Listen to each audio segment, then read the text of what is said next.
അല്ല, നീ ഇതെങ്ങടി വൈകുന്നേരം നേരത്ത് അവളുടെ വീട്ടിലേക്കാ? അപ്പോൾ അവളെന്തേ? ഡ്രസ്സ് മാറാന്നാ? അല്ല, അപ്പം നിങ്ങൾക്ക് അറിഞ്ഞൂടെ വൈകുന്നേരത്തിന് ചേച്ചിയും പിള്ളേരും അളിയനും വരണ കാര്യം? അത് ശരി. ഇവിടെ ഉച്ചയ്ക്ക് ക്രിസ്മസ് ആഘോഷിച്ചതല്ലേന്നാ? ഇനി വൈകുന്നേരം അവളുടെ വീട്ടിൽ ആഘോഷിക്കണ്ടേന്നാ? ആയിക്കോട്ടെ, ആരാ വേണ്ടാന്ന് പറഞ്ഞത്? അവളുടെ വീട്ടിൽ പപ്പനമ്മയും മാത്രമല്ലേ ഉള്ളൂ. അവരാണെങ്കിൽ ഉച്ചയ്ക്ക് ആഘോഷവും കഴിഞ്ഞു. ഇനിയിപ്പോൾ വൈകുന്നേരത്തിന് അവിടെ പ്രത്യേകിച്ച് ആരും വരാനൊന്നുമില്ലല്ലോ. അപ്പോൾ പിന്നെ നിങ്ങളിപ്പോൾ അങ്ങോട്ട് ഓടി ചെന്നിട്ട് എന്തിനാ? അതുപോലെയാണ് ഇവിടെ. ചേച്ചിയും പിള്ളേരും വരണം തന്നെ നിങ്ങളിവിടെ ഉണ്ടെന്ന് പറഞ്ഞ ആരനാ?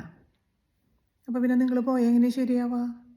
അതുമല്ല, ഇന്നിപ്പോൾ ഉച്ചയ്ക്ക് ആ മീൻകറിയും ചിക്കനും മാത്രം വെച്ചാൽ മതി എന്ന് ഞാൻ പറഞ്ഞത്. ഇവരൊക്കെ വൈകുന്നേരത്തിനല്ലേ വരണേ, അത് കാരണാ.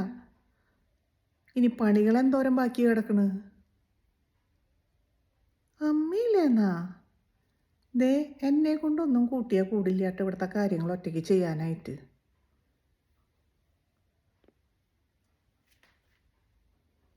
അല്ലടാ, ഇതിപ്പോൾ അവള് പറഞ്ഞത് അങ്ങോട്ട് പോകണമെന്ന്? പിന്നെ ആരാ?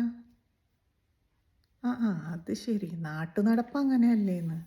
സാധാരണ എല്ലായിടത്തും അങ്ങനെയല്ലേന്നാ? അതൊക്കെ ശരി തന്നെയാ. പക്ഷെ ഞാനൊരു കാര്യം പറയാം. നിനക്ക് ഒരേ ഒരു കൂടപ്പിറപ്പുള്ളൂ. ആ കാര്യം നിനക്ക് ഓർമ്മ വേണം. മനസ്സിലായ? ഇനിയിപ്പോൾ ഏതായാലും നീ ഡ്രസ്സ് മാറിയതല്ലേ, നീ പോയി ഒരു ബോക്സ് ഐസ്ക്രീം ഒന്ന് മേടിച്ചിട്ടുണ്ടെന്നേ. ആ ആനയിലെവിടെ ഉണ്ട്. അത് ആ പിള്ളേർക്ക് വലിയ താല്പര്യമില്ല. അവരാ പെരുന്നാൾക്ക് വന്നപ്പോൾ ഏതോ ഒരെണ്ണം മേടിച്ചിട്ടുണ്ടായിരുന്നു. ഡീ, അവരാ വന്നപ്പോൾ അന്ന് മേടിച്ച ഐസ്ക്രീം ഏതാ? ആ അതന്നെ, സ്പാനിഷ് ഡിലൈറ്റ്. അതൊരെണ്ണം അങ്ങോട്ട് മേടിച്ചോ. അതുപോലെ ജൂലി, പെരുന്നാൾക്ക് നീ ആ ചിക്കൻ വറുത്തില്ലേ, എന്തിലാണ്ട് മുക്കി വറുത്തണ്ടായിരുന്നില്ലേ, അതുപോലെ ഒന്ന് വറക്കാൻ നോക്കിയാൻ. അത് അളിയന് ഭയങ്കര താല്പര്യമായി. ഞാനേ ആ ബീഫിൻ്റെ പണികളൊന്നും നോക്കട്ടെ.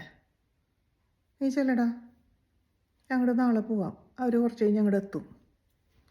ആ നീ ആ വീട്ടിലേക്ക് ഒന്ന് വിളിച്ച് പറഞ്ഞേക്കടി, നാളെ വരുള്ളൂ എന്ന്.